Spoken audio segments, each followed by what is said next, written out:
Yeah, let's start.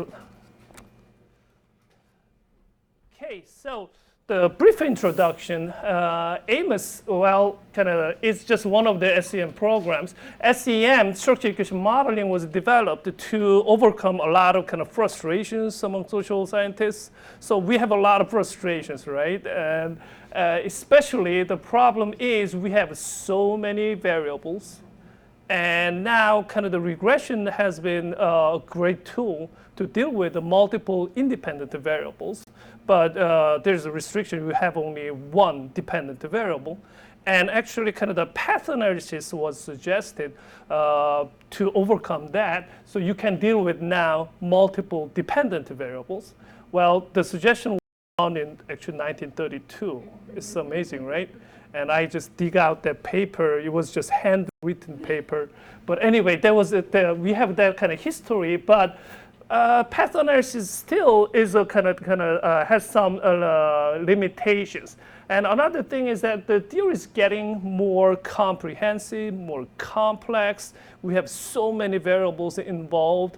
And that is called the model specification. Which variable do you have to include in your theory? Which ones you should exclude? So there are so many complex issues there. And actually another big issue in social science research is the measurement. Whenever we talk about this imperfect nature of the measurement, the natural scientists are laughing at us. I mean, what are you talking about? My brother is an engineer, and when I start talking about this, he's well, I don't know about anything so yes, that's actually very true. And this is always the big problem, and it's something we need to overcome. And actually, SEM was suggested to as an alternative to deal with the measurement issues. Okay, so you're going to hear a lot of jargons in this class, and I tried not to use them, but without using them, I cannot make any discussion. So I will try to minimize them. So structural model means what? Just purely the relationships among the variables. So-called theory. We hypothesize that this will have impact on this one. This will be correlated with the other one. So we are talking about purely the relationships between the variables. That is called the structural model. Okay, it's just a jargon. So this structural model may include different types of effects. Okay, so the simplest type of effect is called the direct effect. So lung cancer will be influenced by smoking, right? Smoking will have an impact on the lung cancer. We're talking about very simple direct relationship. So that is called the direct effect. So the regression is dealing with only this direct effect. So when you run the regression, so you have multiple independent variables and one dependent variable, and the regression coefficients will tell you that how much each variable have a unique effect on a dependent variable. So that unique effect is actually called the direct effect. Okay, and the indirect effect, which cannot be dealt with the regression, is an effect going through the other variable, or you may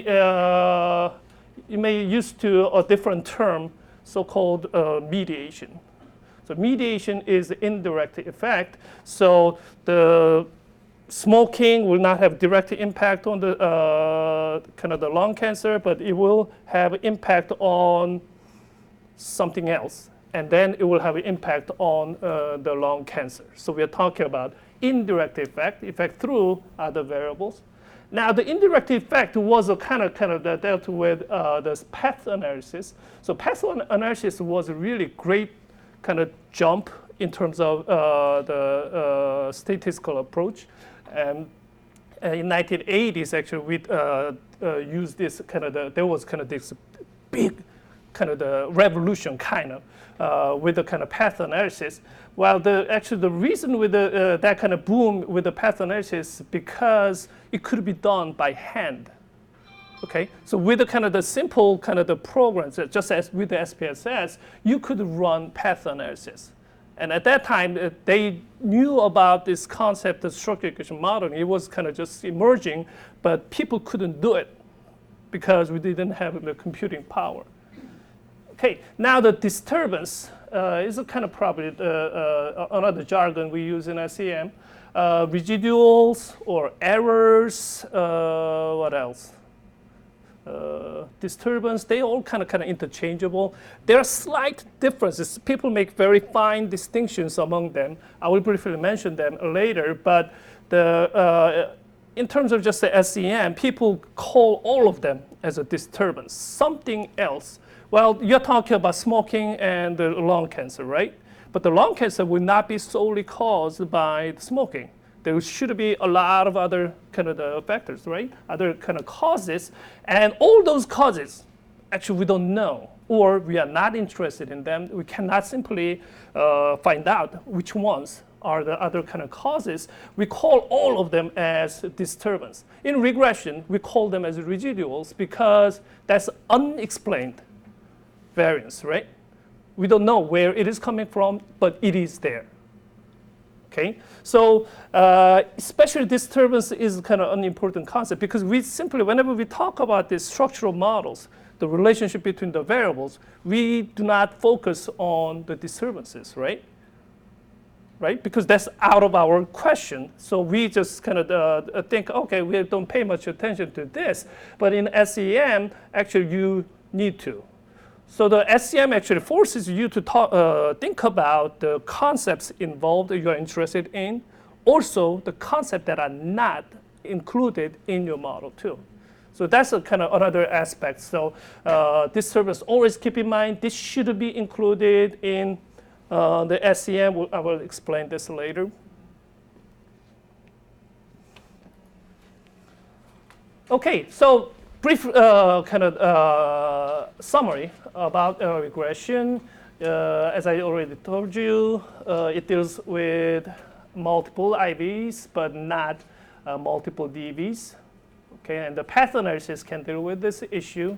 So you can have multiple independent variables, now multiple dependent variables, or independent variables could be a dependent variable for the other independent variable. So now it gets a little bit kind of hazier. The distinction between dependent variables are not clear always. And another thing is a relationship among the independent variables.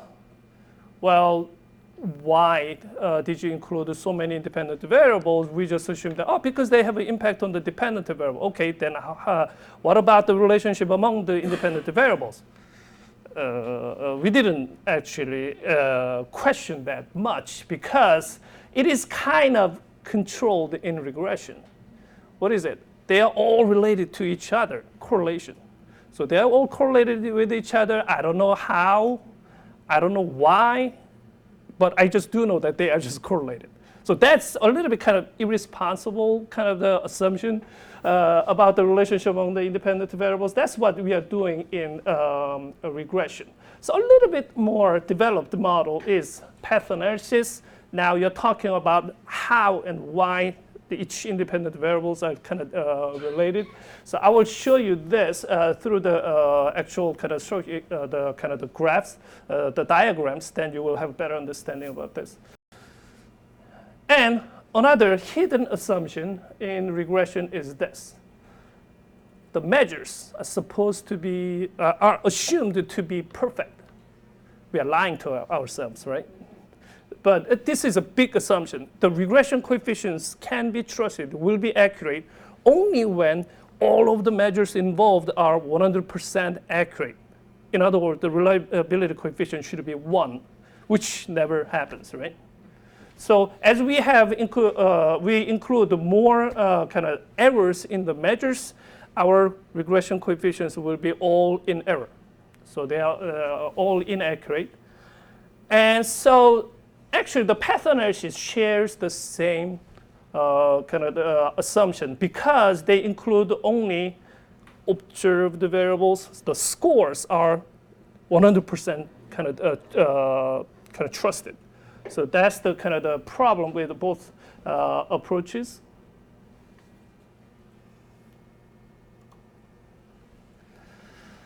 And so that's the structural model. And so the kind of the structural model could be dealt with regression and the path analysis, or the traditional approach. We're all dealing with the structural relationship between the variables. And the measurement model, this is so-called the factor analysis. So factor analysis is dealing with what? The measurement issue. We acknowledge that our scores are not perfect. So then what is the gist? Okay, so we try to triangulate the true kind of the variance or true concept through the factor analysis. That is called the measurement model. So what is that? The actual measures, the relationship between the actual measures and the latent variables, we actually assume that, okay, this is a kind of the tradition in the SEM. The squares or rectangles are for the observed variables. This is actually a score. You can consider them as a kind of item number 1, item number 2, item number 3. Let's say this is a kind of self-efficacy. So we are assuming that kind of the number 1, number 2, number 3, somebody's answers on these items. I feel pretty confident with the structural equation modeling. Or what could it be? I can run an SEM analysis on this AMOS, or kind of there could be 3 items, and let's say there's a Likert scale. Your answer on each of these items will be, is supposed to be caused by your understanding of the structural equation modeling. So your understanding of the SEM. Oh yeah, I'm nervous. Is kind of, it will cause your responses on each of these items. So your concept, the concept is the cause of all the responses on these items. So these are now measured variables. These are measured variables. Or we call them as observed variables because we can see them, right? You can actually see them, but you never can see this. Okay, so and kind of these items, your answers may be decided by many factors, many different things, and some of them will be caused purely by the understanding of the SEM, or some of them can be caused by something else. Oh, this question is annoying. Or you may somehow got annoyed or got tired. Maybe your answers are slightly off from your original intended answer. Or there could be some problem with the items, right? Maybe there was some spelling errors, or the item was written poorly. Anyway, there will be some errors going into there. So we call them as errors. So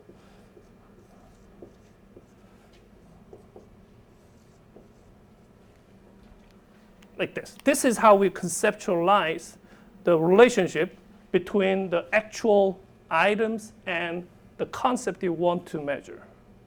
Okay, so this is so-called measurement model. And in the context of SEM, there are actually 2 different types of factor analysis. So probably you have already kind of experienced some of those factor analysis. The typical traditional factor analysis you could run on SPSS, that is called exploratory factor analysis. You have a bunch of items, you have no idea how many factors are there, and you just run the analysis, and the factor analysis can tell you how many potential factors there are. And well, that's a little bit kind of a theoretical approach. So you don't have kind of the strong assumption about the relationship. Only thing is that these items are measuring something, okay? But in the confirmatory factor analysis, this is in the context of structural equation modeling, you have much, much more specific assumptions about the relationship between each of the items and the concept. As I said here, this item is measuring a certain concept. You may have about 20 or 30 items. Recently, I saw a guy kind of analyzing data with 250 items. And he says there are about 25 different constructs. I was like, good luck. But anyway, you must have that kind of strong kind of assumptions about the relationship between observed variables and the latent. So this is called a latent variable or sometimes the unobserved variables.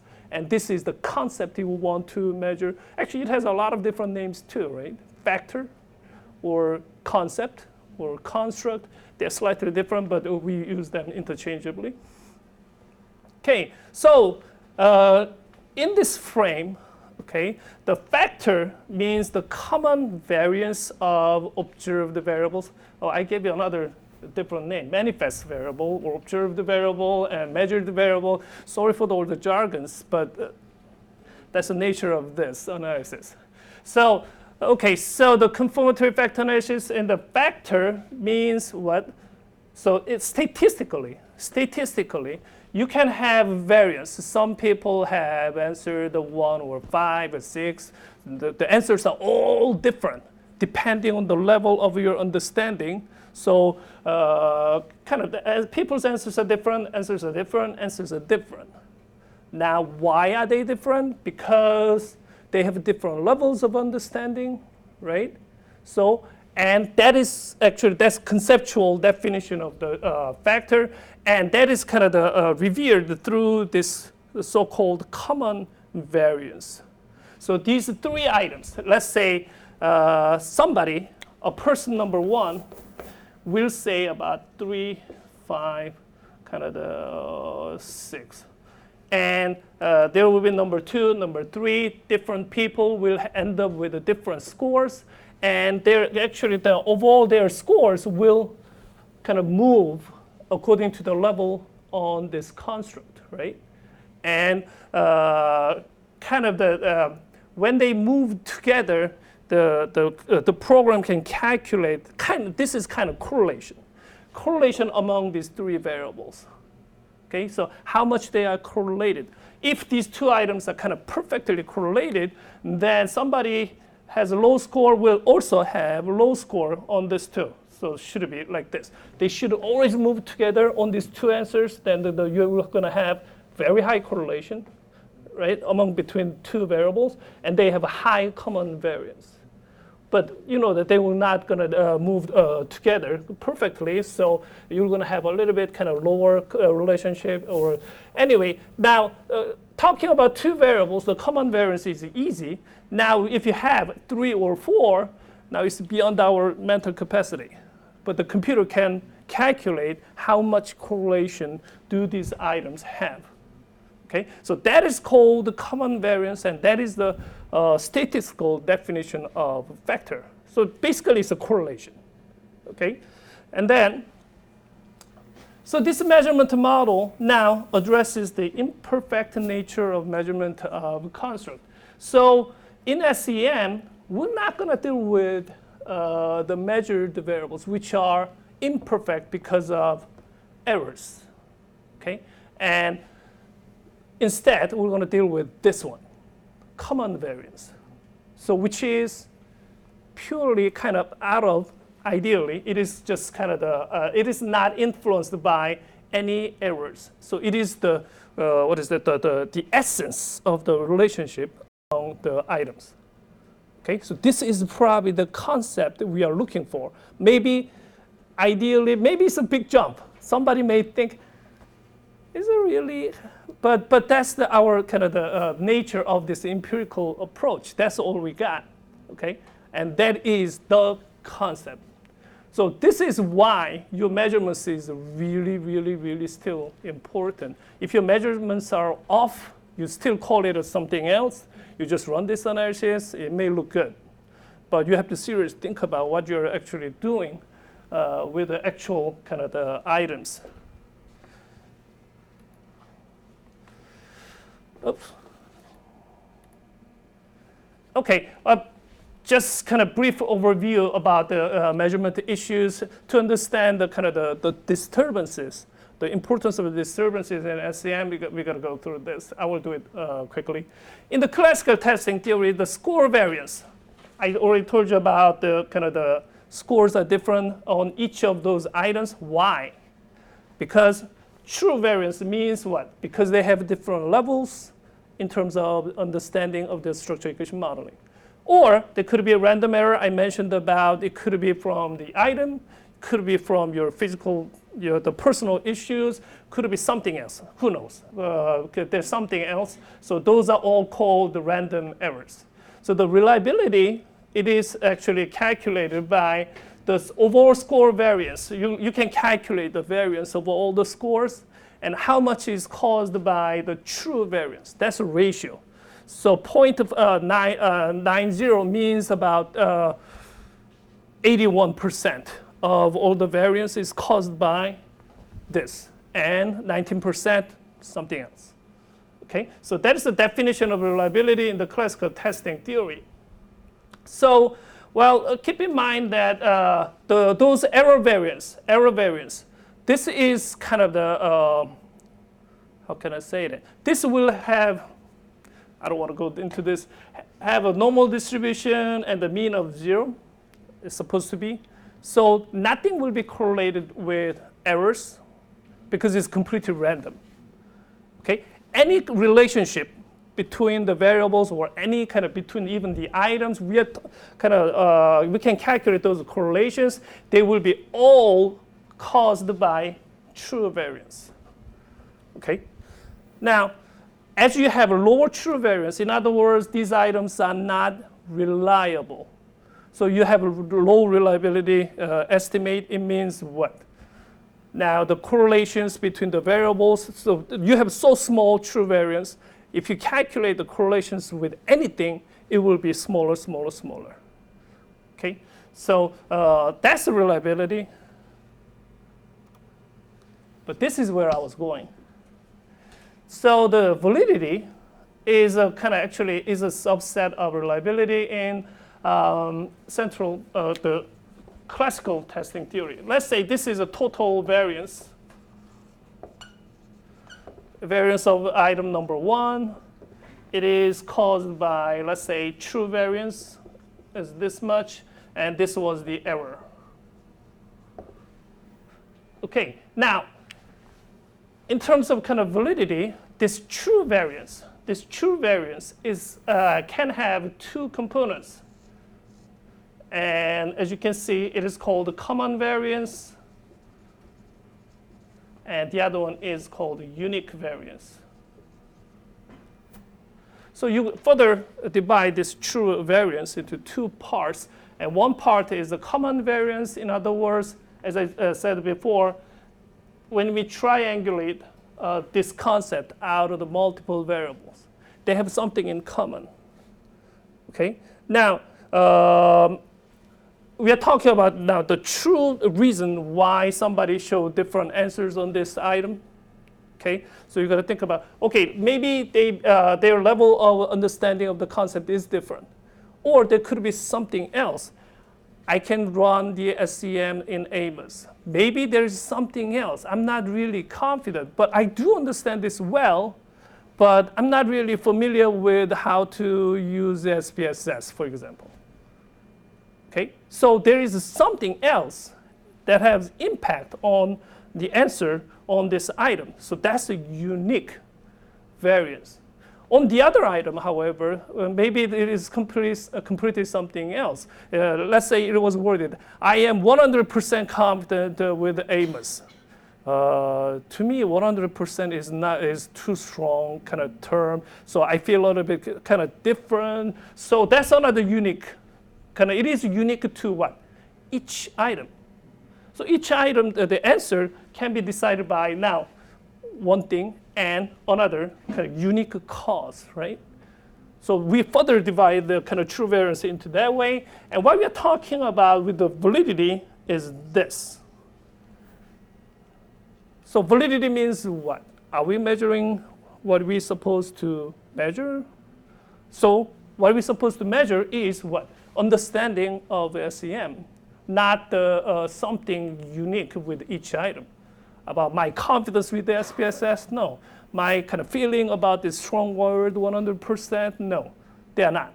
But they definitely have impact on the answers of these observed variables.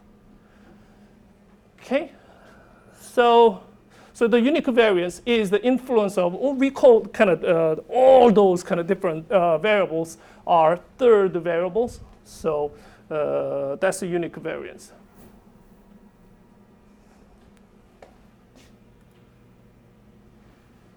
So now kind of the very, very short and a very blunt kind of summary of all these other types of analysis. Regression, path analysis, and the factor analysis, we can consider them as all special cases of SEM. Okay? And SEM can do all those types of analysis. And I will actually show you how to run regression, path analysis, and the factor analysis on the SEM. And then you can actually make better connection between them. Okay? Now, the latent variable SEM, so actually kind of you can call regression, path analysis, factor analysis all SEM. It's not really wrong. But when we say SEM, now we are talking about full SEM, which includes structural model, the relationship between the variables, and the measurement model. That's a factor analysis component. Okay. Now, before we move on, let me show you, let me explain this variance covariance matrix. You know, you're familiar with the correlation matrix, right? Okay, the correlation is some kind of based on the standardized measure. It's a standardized kind of the indicator. It really doesn't matter what kind of numbers you are using. In education, they may use a set score, 500, 700. In psychology, we may deal with only 1 through 7, like a type scale, the very small numbers. Still, the correlation can be calculated. It will give you always 1, 2, 0, right? So that's a standardized kind of the measure. Now, if you don't standardize that, kind of those coefficients, now that becomes a covariance matrix. Okay, so that's the only difference. It's a standardized kind of the matrix, and non-standardized ones, unstandardized ones are called the variance covariance matrix. Basically shows how much kind of the two variables are moving together. Okay, how strong the relationship is. And the SEM programs can use either one. So it's kind of funny that, oh, I have this big data, but sometimes the kind of program wants only this matrix. It really doesn't matter how many kind of variables you the n size you have, but the correlation matrix kind of not all the programs can deal with the correlation matrix only. Some of the residual is the one who can deal with that, but instead they typically use a variance covariance matrix. Nothing to fear. So it is just a kind of correlation matrix conceptually. But understanding what this is, it really is important because it can inform you very important information. So, for example, I have now 5. Let's see. I have 1, 2, 3, 4, 5 concepts in my structural model, and 1, 2, 3, 4, 5. And this is very kind of easy. You can just count this on SPSS output. So you can see that in the correlation, these 5, the diagonal will show you always 1, right? So on SPSS side, it is always blank, right? And then you have correlation estimates, 1, 2, 3, 4, 1, 2, 3, 1, 2, 1. So in terms of relationship between the variables, this is the number of estimations we can have in your model. Because I have only 5 kind of variables, so how many correlations can I have? 1, 2, 3, 4, 5, 6, 7, 8, 9, 10. And also the variance. Because now in the correlation matrix, you can count only the correlations, but in the variance covariance matrix, you also count these kind of the variances too. So 15. You can estimate the variance of each of those 5 kind of measures, 5 kind of concepts, and the correlation among those 5. So you have basically 15 parameters.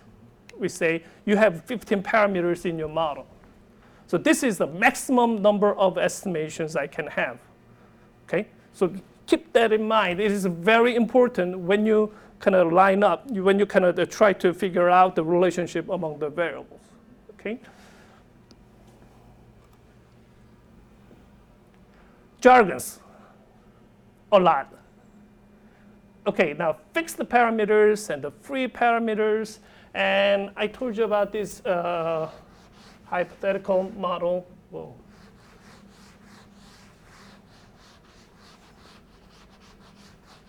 So basically, you're saying that I have this 1, 2, 3, 4, 5. Okay. Now, if you draw as many kind of relationship as possible, you can draw up to what? 15. Okay. Now you can draw the relationship. Okay, this will have impact on this and this and this. I will explain the principles later. Okay, if you look at this, we just kind of make this kind of a hypothesis model just easily, and we often forget about the path we did not draw. Okay, I already told you about in the beginning. The SCM forces you to assumption on the relationship, so the relationship that are not. This is an example. So what's missing in this model is, can you see this? Relationship and relationship. Is there anything?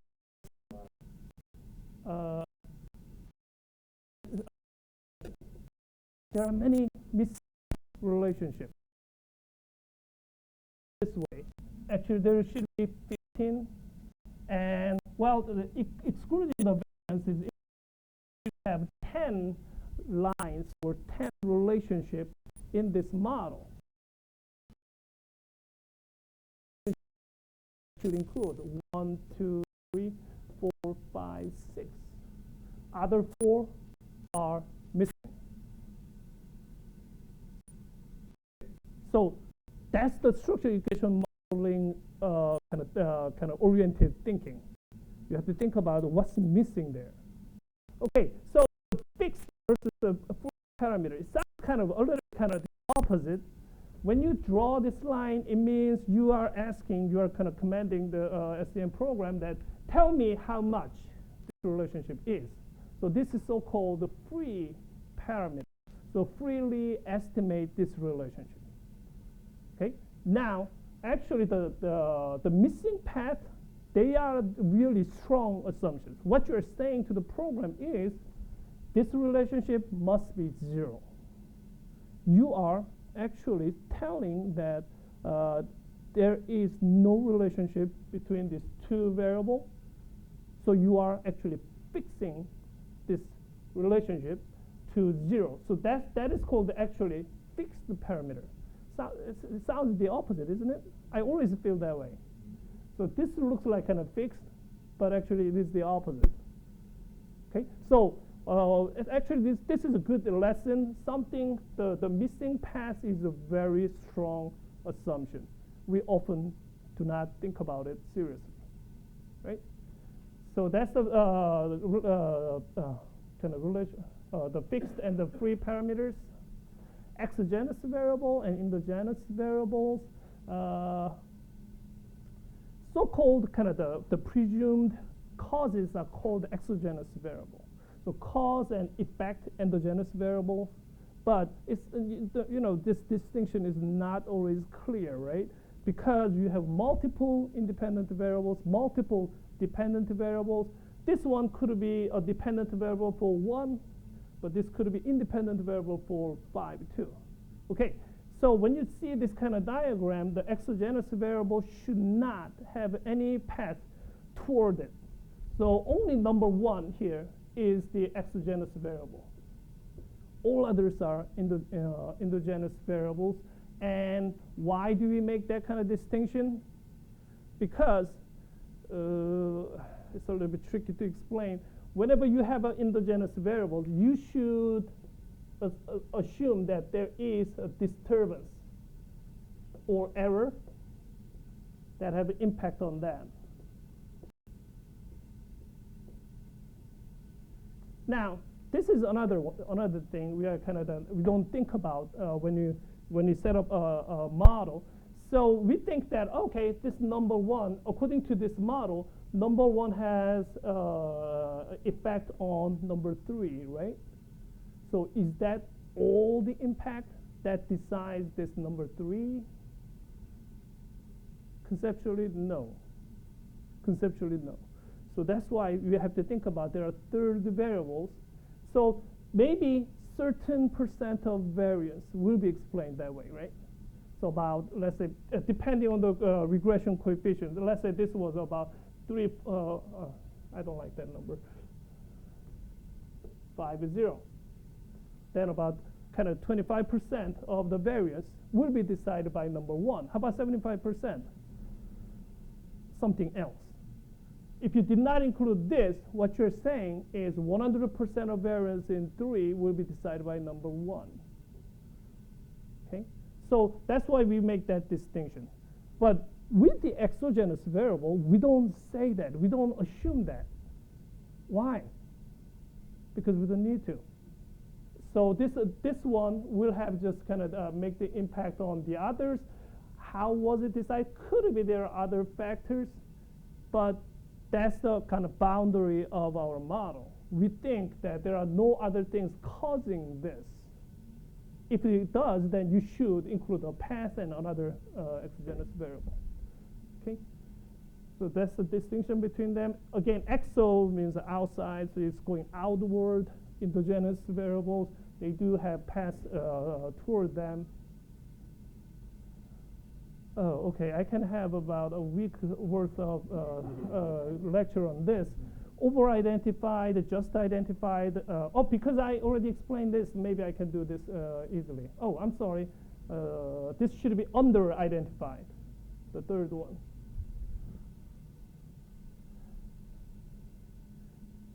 Okay, it's just about the number of parameters we have and the complexity of your model.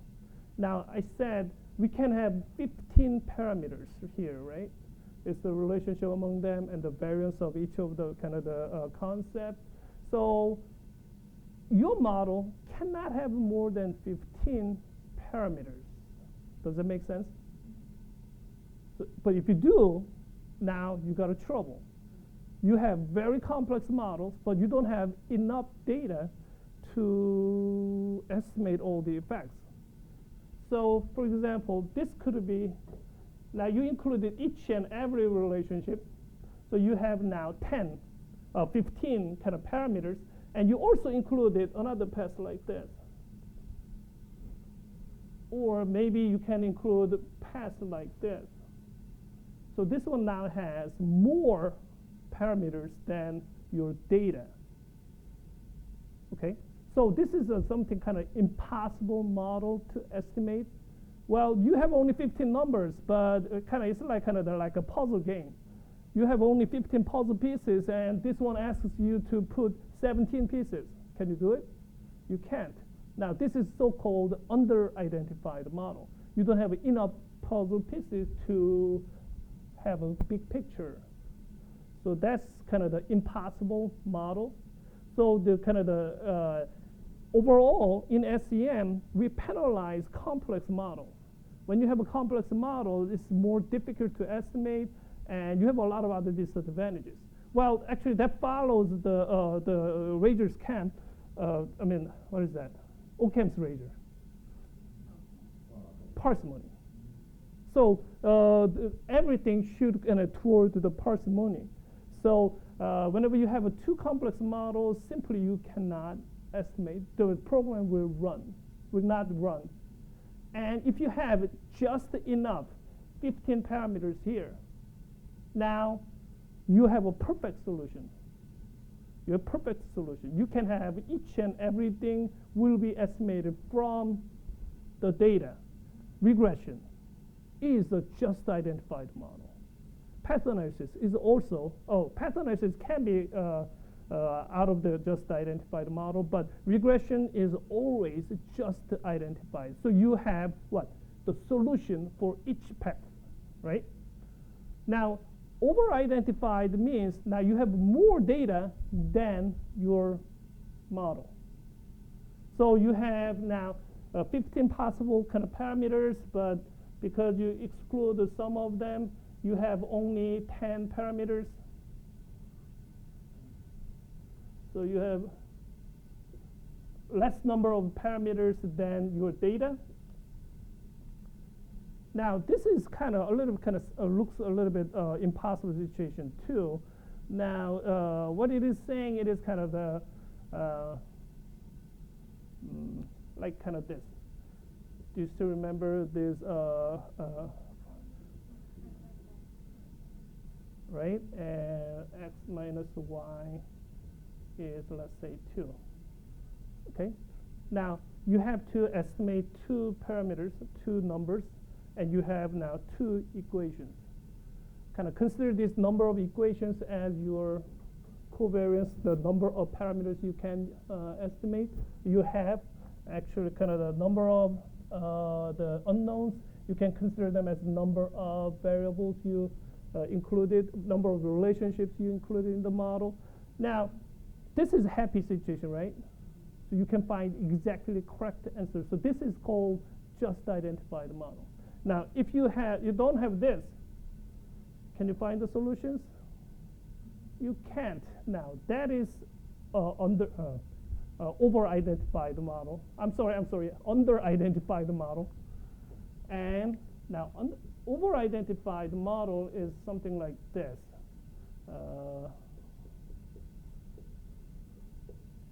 Something like this. Now, you cannot find the correct solution for this because you have now too many data. Can you find the right answer? Now, let's see if I did this correctly. So what could be the variable x and y? Let's see, x is 3 minus y. X, put it there. 3 minus y is 2. Minus 2y is going back, minus 1. Y equals half. Is that right? But if you put it here, 3 minus y plus 3y equals 5. There is a reason why I'm doing it. 2y is 2y equals 1. So you have different answers. But if you start from, if you kind of switch this, y equals 3 minus x, now you're going to have different answers too. Is that right? So you're going to have multiple possible answers, Is that right? Okay, but this is a desirable situation. This is a desirable situation in SEM. Why? We have more data than our model. We have a potential multiple answers. Now, which one minimizes our errors? Which one minimizes? Which one is actually best? Which one is the best? Now, the best should be defined, right? But you can actually choose one of them depending on certain criteria. I want to have an answer that can minimize the errors in x and y, both. There could be an answer that actually kind of gives us the most accurate, not exactly accurate, but close to the most accurate answer. We can find that. Okay. Now, this is called over-identified situation. It will give us a range of the answers, and we can find one best solution. And that's what actually we are doing in the actual SEM. Okay? So let me actually explain that part. Now, some of you are familiar with the Lise rule, and there is a reason why the Lise rule is using this matrix format. Okay? Now, this is your data, and then your model, although AMOS is this approach, you use the graphic display. Now you can convert that into this format. So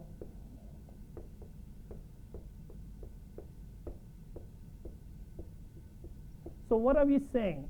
1 and 2, it should be freely estimated, right?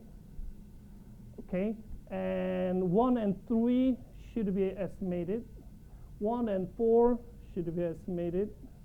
1 and 5, we didn't include that. Does it make sense?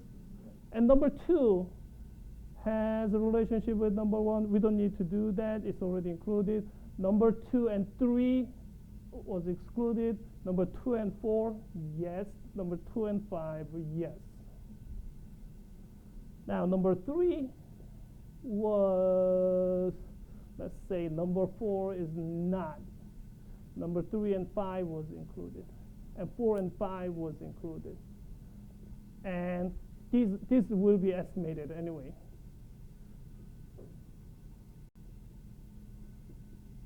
We can calculate the variance of those, right? So you're going to see in the actual variance, covariance matrix, or correlation, you're going to see certain numbers here, right? Now, what you're saying is this should be 0. This should be 0. This should be 0. Okay? Now, how much? Now, this will not be correct. You are not going to have exactly 0 here. But if it is a very low relationship, the number you will actually see in the actual data will be small. Is that right? Now, if your assumption is correct, so the difference between them will be small. Right? So you're going to overlap this model onto this. Okay, how much are they different? How much are they different? If my assumptions are all wrong, you're going to have a big number, big number, big number. You're going to have big errors, big differences between the data and your model. Okay, does it make sense? So that's basically what the all STM programs are doing. And they actually give out different outputs or inputs, but actual mechanic is this. They just compare these two matrices. And you can actually summarize the amount of difference with the various, using various indicators, and those are called the goodness of fit indices. We're going to talk about them. Okay, so the recursive model and non-recursive models, most of the models are recursive models. And you don't want to have non-recursive models because even I don't know how to do it. Non-recursive models include feedback loop. Something like this. Why is this difficult? Again, if you have a feedback loop, it will be an under-identified model. It is highly likely that you're going to end up with under-identified model. But if you exclude some other relationships, still it can be estimated. And I heard that there's a textbook dedicated to the non-recursive model, but I dare not venture into that area. Okay, so that's kind of most of the models are recursive models. Now these estimators,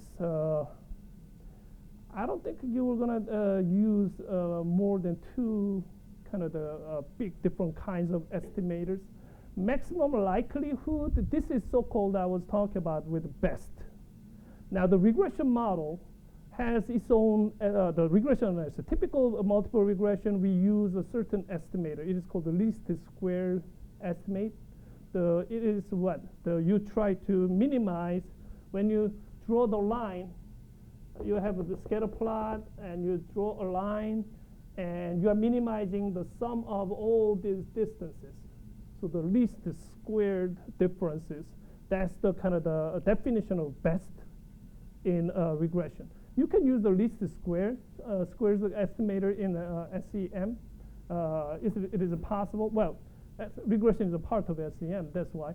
But the maximum likelihood is, I told you, there are multiple possible answers, and which one minimizes the errors. That is actually the simple explanation of the maximum likelihood estimation. Well, that's not really the focus. When you just run without tweaking anything in AMOS, it will use the maximum likelihood estimator.